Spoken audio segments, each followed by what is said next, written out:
G'day guys, my name is Wildkard and welcome back. Finally, Christmas is here.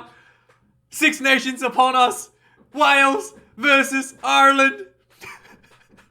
The worst 2 months of the year has passed. We're finally getting some good international rugby on the table, and this has to be one of the biggest matches in the year, It's away for Wales, home for Ireland, and we're all very excited to see how this is going to go. Ireland had a really impressive performance in the November Test Series, including a historic win against the All Blacks, the first win ever under Andy Farrell under the All Blacks. And ever since the return of Johnny Sexton, Ireland has been undefeated since pretty much February last year or March last year. So since like round 3 of Six Nations last year, Ireland has been undefeated. So we shall see how things go this year. There has been a little bit of change for the Ireland team since from the game they played against New Zealand, but not too much. And to all the Irish fans, please, I guess not please, to all the Irish fans, pleasure a lot of the names that were suspected to be injured for the Irish side are back from injury. So Ty Furlong is back, Josh Van der Fleer is back, Keith Earls is also back, James Ryan's back, Ian Henderson still has a bit of a niggling, so he's not playing today. But all the key players are back. We shall see. Are they 100%? Are they still going to be carrying a little bit of injury? But that could be a little thing we have to watch out for during the game. And also for the Welsh side, this is also a pretty familiar look from the from the November International Test Series. There's a lot of injuries to the Welsh side. They've been having that issue since last year. Alan Wynne-Jones, probably one of the latest ones, has been added to the injury list. The captain as a result. Dan Biggar is now the captain for the Welsh side. And this is going to be a very tough game for Wales to win, especially in that 4-pack. And we shall go through that in a minute. Weathering Ireland, going to be a wet one this weekend in Dublin. I think it's going to be an afternoon game, so it's not going to be that bad. But it's going to be a bit of light rain, bit of a dew on the ground, and the ball's going to be a bit wet. And what that means, I don't know. There could be a scrappy game. The Irish, the combination of the weather and the fact that some of the Irish players have been injured for a bit, there might be a little bit of rustiness, and that smoothness and quickness of the breakdown, the smoothness, quickness of the attack speed from the Irish side, that go forward, the 4 Irish forwards were able to do against the All Blacks, might not be as good as we expect this weekend because of the rain and because of the returning injured players. But that is for us to see how that goes, and we have to wait and see if that's going to be a factor this weekend. So here the lineup for the Irish and Welsh side. First up, let's have a look at the forwards. At the loose set position, Andrew Porter, probably the number 1 and 2, one of the top 3 at least loose set forwards in the world. His work rate extremely high in around the park in terms of getting the ball. He's a very good runner. He has really solid scrummager and a really solid set piece performer as well. So Andrew Porter, number 1, he's up against Thomas Francis, who had a bit of struggle in the Autumn International Series, even against Australia when Australia had 7 players. So a big step up for Thomas Francis to try we'll just see how this matchup goes. Roland Keller comes in at number 2 for Ireland. Ryan Elias for the Welsh side at number 2. Ryan's line-out hasn't been that great. Something that he really needs to improve for the Irish game. Ty Furlong comes in at number 3, a tight head. The best tight head prop in the world right now. Really mobile, really dominant scrummaging, really good performance against the Springboks in the Lions tour. And another outstanding performance against the All Blacks. Really showed against the All Blacks, he was heads and shoulders above his opposition number. So he is very impressive and probably the most important player for the Irish 4-pack. But he had a little bit of injury. So is he going to be as good as he was in November? We'll have to wait and see. Is he going to be a bit of rust? Is the weather going to play into him a little bit as well? We have to wait and see. He's up against Wynne-Jones, probably one of the top tier loose head prop in the world. He also had a bit of injury, Wynne-Jones, in November last year. So we shall see how that goes for him this year. He's definitely, have a tough time. He's definitely going to have a tough time against Furlong. But if anybody can do it, Wyn Jones is definitely the man. The best prop in the Welsh side, that is. And then in the locking position, we'll have James Ryan for the Irish side, coming back from a little bit of niggling injury. And Caelan Doris comes in number 6. This is a little bit of a surprise. Oh, yeah, sorry. Caelan Doris, not a surprise. He's in there for Henderson. As Henderson probably still not 100% by the... He had been playing, but he was not selected. So Ian Henderson is not selected. Caelan Doris is favored at number 6 position. Sorry, did I skip? Ty Burns. I just skipped Ty Burns. So Ty Burns actually is in for Ian Henderson. Anyway, forget about what I just said. I'm completely mind blank there. Anyway, for the Welsh side, Will Rowlands comes in number 4 for the injured Alan Wyn Jones. Pretty big step up, big shoes to fill there. Adam Beard, 26 years of age, also is currently the vice captain as well. He has done pretty well in the lineouts for the Welsh side. He's very, very good at that. And his leadership would be very, very important for the Welsh 4-pack going into this game.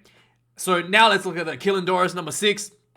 And we have Josh van der Fleer, number 7, who also had a little bit of injury issues. He's back. He's good to go. And Jack Conan at number 8.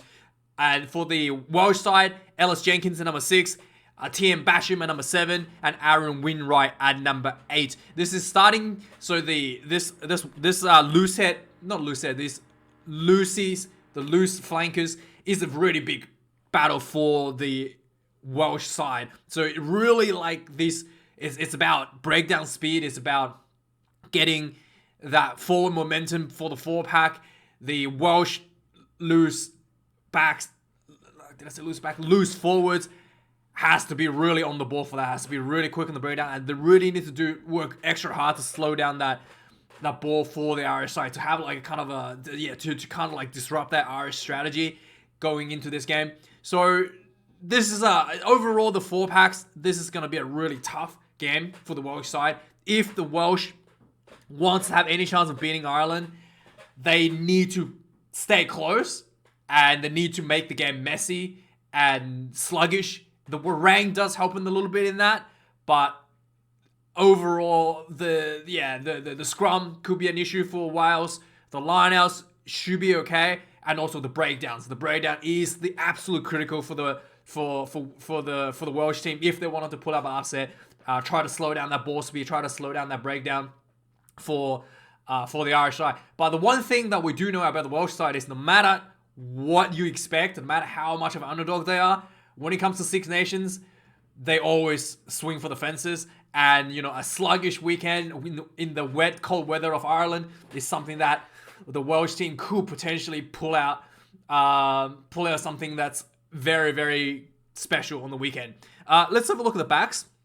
So the back line has a little bit of change for both teams as well. So Jemison Gibson Parks comes in at number 9, and number 10, Johnny Sexton, is the most important man in the Irish side in the back line.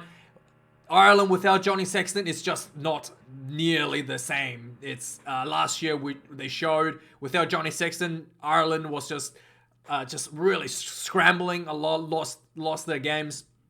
And once Johnny Sexton's back, Ireland's just like a well-oiled machine. Everything is fed through Johnny, so he's very, very important for the Irish side in the team.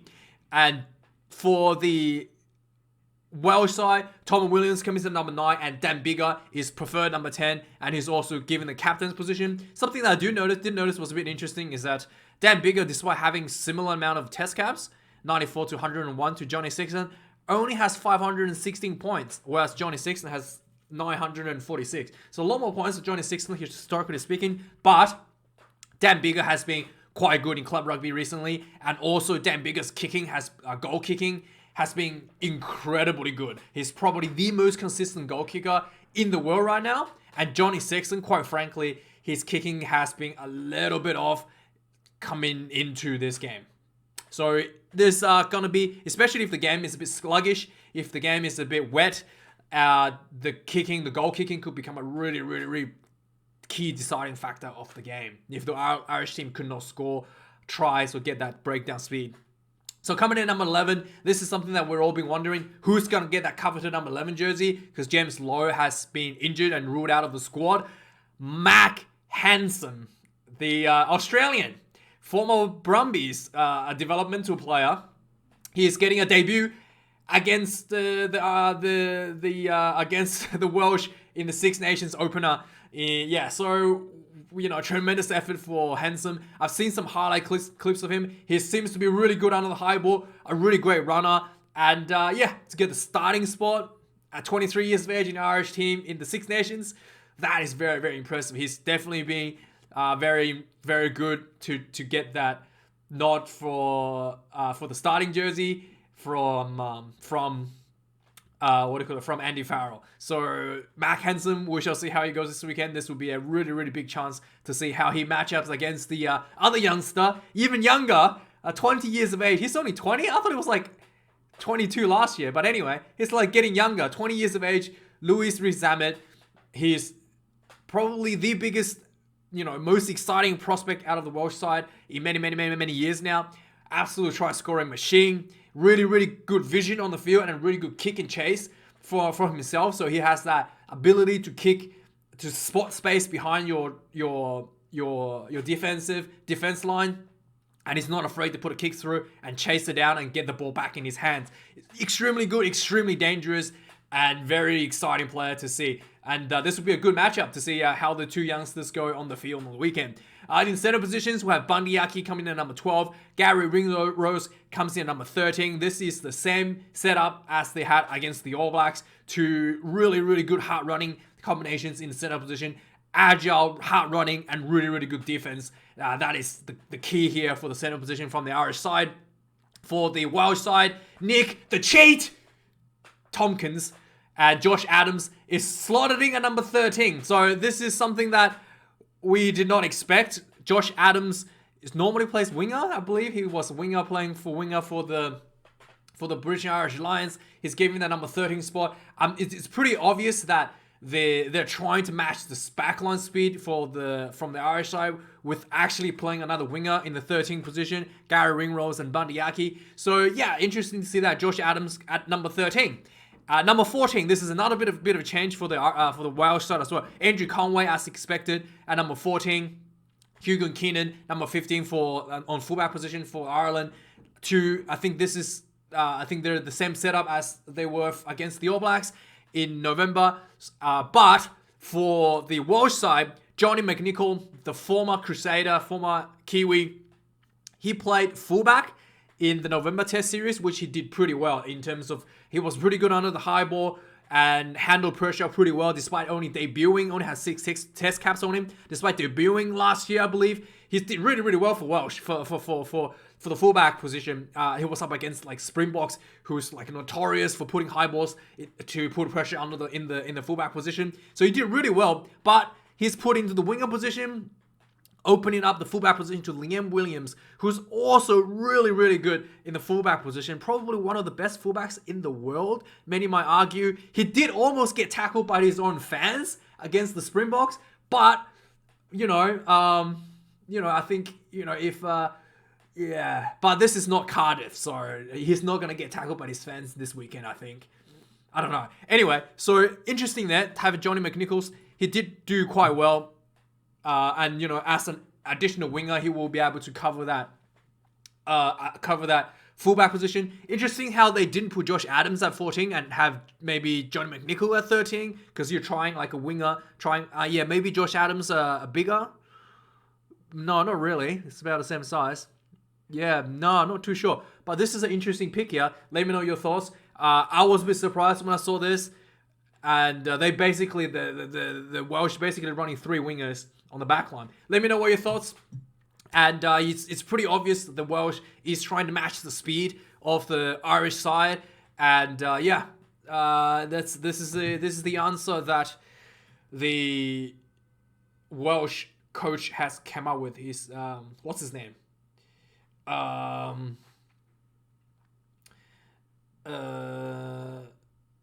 Anyway, his name will come up a bit later. Anyways, so on the bench, we have Dan Sheehan getting a spot at number 16 position with only 2 test caps. Lewis Lake debuting for the Welsh side at number 16 spot. Keane Healy, the most experienced players on in this game, period, at 112 caps. Keane Healy, number 17. Gareth Thomas comes in number 17 for Welsh side. And yeah, so I was doing some research on Gareth Thomas. The former Welsh great Gareth Thomas came up, the Boulder guy. And yeah, so it was kind of difficult to find him. I had to like, search through the list to find him. There's a lot of news about the former guy.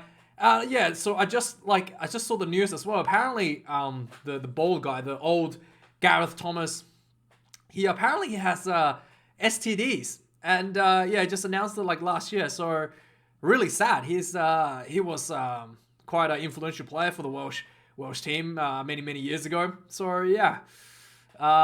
Anyway, just a bit of a sidetracking. That was something that I found out while I was doing my research. So Finlay Bellum comes in number 18, and Dylan Lewis comes in at 18 for the Welsh side. So again, the scrummaging is going to be a big issue for the Welsh team coming into the second half. This relatively newer and inexperienced reserves is going to be a big test against the Irish side, especially if it's a bit wet. The scrum collapses a few times, a few penalties could come in, and the game could really get out of hand if the scrums does not hold well. Especially if it's wet, it could be a lot of scrums this weekend as well. So yeah, this is gonna be a little bit of an issue. So Ryan Baird comes in number 19 for the Irish side. 19, Seb Davies. Peter O'Mahony comes in at number 20, the finisher for the Irish team. And Ross Moriarty, number 20 for the Welsh side. Number 21, Conor Murray. Gareth Davies comes in at 21. The best finisher for the Welsh team.